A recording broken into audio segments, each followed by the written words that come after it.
pour nous, c'est de fournir aux compagnies maritimes un service baptisé Seaways pour leur permettre d'utiliser les courants pour faire des économies de carburant. Donc, et pour ça, on utilise une technologie qui est brevetée, qui est unique au monde. On analyse le comportement du trafic maritime, c'est ce que vous voyez ici, des données qu'on appelle les données AIS, pour, à partir d'un algorithme de machine learning, remonter une information sur les courants marins en temps réel et sélectionner les meilleures routes pour faire des économies de carburant. Donc là, sur la vidéo, vous voyez effectivement des tourbillons qui se déplacent et qui sont visualisés grâce à l'analyse qu'on mène sur les navires eux-mêmes. Le capteur, c'est le navire. On analyse son mouvement simplement par analyse numérique. Donc là, vous voyez le Gulfstream, par exemple. Donc, là, de la même manière, il y a Keodin aujourd'hui qui est capable de produire ce genre d'informations nécessaires et indispensables pour du routage maritime efficace. Donc c'est la base pour le service. Donc il y a un autre exemple sur lequel on travaille actuellement avec Total et Exwex, parce qu'on a un projet commun en Afrique du Sud. Et donc on utilise des données de trafic maritime pour visualiser les courants dans la zone pour des applications de monitoring de courants marins. Donc c'est le service Seaways qu'on va essayer de promouvoir dans le cadre de Vivatech cette année. Donc c'est quelque chose de nouveau par rapport à l'an passé au niveau du positionnement marketing. Jusqu'à présent, on était surtout axé technologie, présentation de notre savoir-faire avec une innovation de rupture. Là, cette année, pour la première fois, on va mettre l'accent sur le volet Seaways et le service à destination des compagnies de transport maritime. Et donc voilà, une nouvelle approche qu'on espère réussir dans le cadre de Vivatech. Et donc je remercie à nouveau le Crédit Agricole pour cette proposition de présence sur leur stand, parce que c'est, comme je le disais en introduction, pour moi cet événement-là, Vivatech, c'est un événement où il faut être, de mon point de vue. Sur la partie préparation en amont, justement, un peu de détection, même si le fait d'être sur le stand là, en l'occurrence du village, c'est ça, oui. Aussi, et tu vas capter, tu parlais de Thales, etc. Mais du coup, en termes de justement un peu de détection de leads en amont, est-ce qu'il y a un travail spécifique qui est fait de ton côté Oui, alors on a déjà des pistes, on sait déjà quel type d'acteurs on veut adresser. Donc cette année, on ira voir, enfin ils étaient là l'an dernier, c'est CMA-CGM, donc avec qui on travaille déjà, mais on va approfondir la relation avec d'autres personnes. Comme je le disais aussi, le niveau des personnes qui sont présentes à Vivatech, c'est aussi important. C'est-à-dire qu'il n'y a pas que des commerciaux, il y a aussi des membres de COMEX qui passent dans ce type d'événement.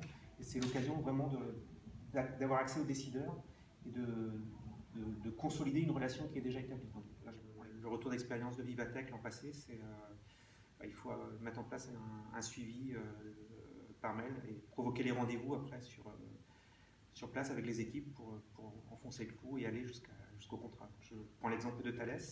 Donc, on était sur le stand de Thales l'an passé. Ça a donné lieu à un contrat avec Thales en ce début d'année.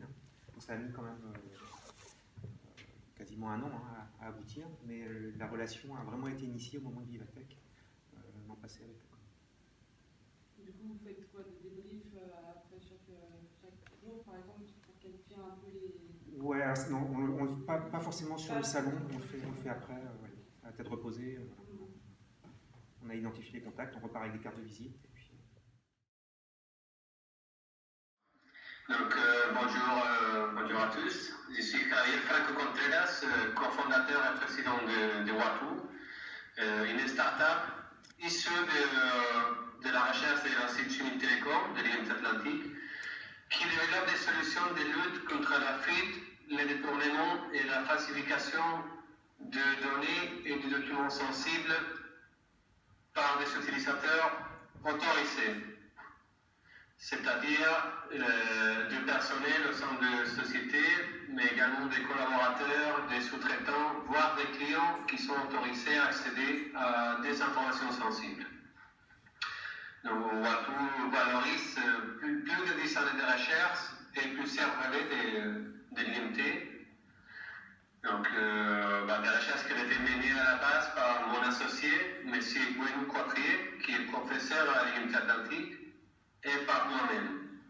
Donc aujourd'hui, Watu est une équipe de 4 personnes qui travaillent, comme j'ai dit, pour le développement de solutions de lutte contre la fuite. Notre objectif à Vivatech, d'un côté, c'est de rencontrer des prospects.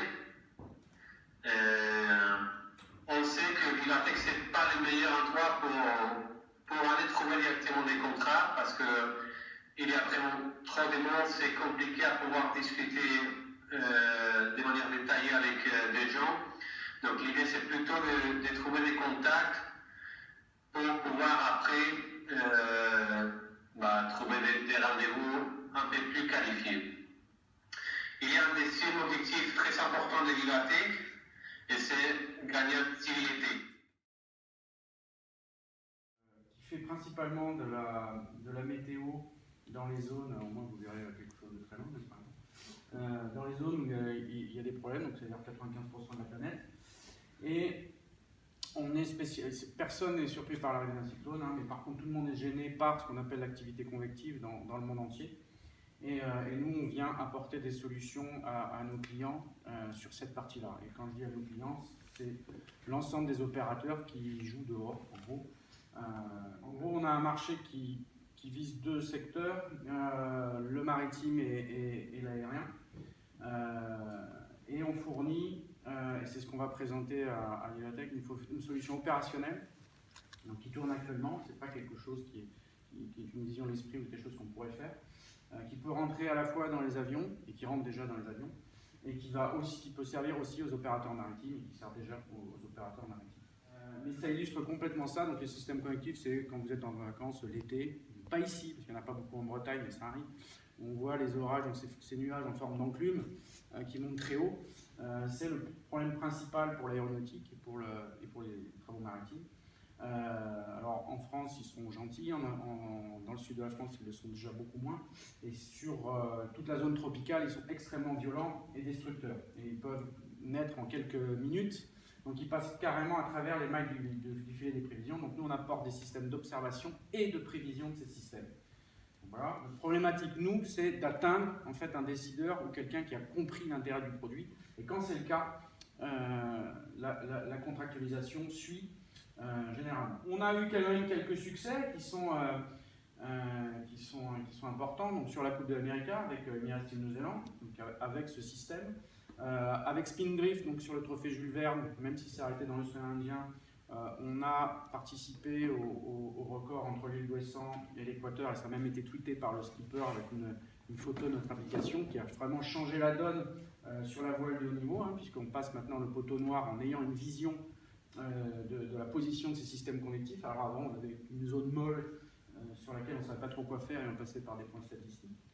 Donc ça, c'est quelque chose qui va très certainement recommencer cette année, puisque Spindrift, à grand renfort de com, a annoncé son retour sur le Jules Verne et sur un certain nombre de compétitions.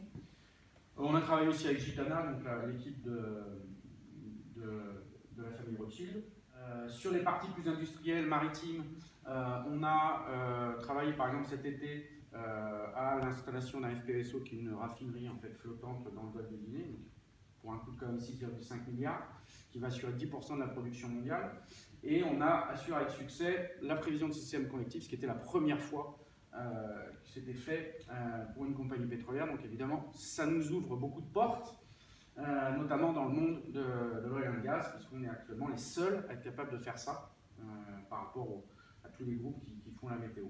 Donc nous, ce qu'on va présenter, il faut faire attention à notre message parce qu'on couvre une palette assez large de potentialités environnementales. Donc on va se focaliser sur les aspects météo, maritimes et aéronautiques.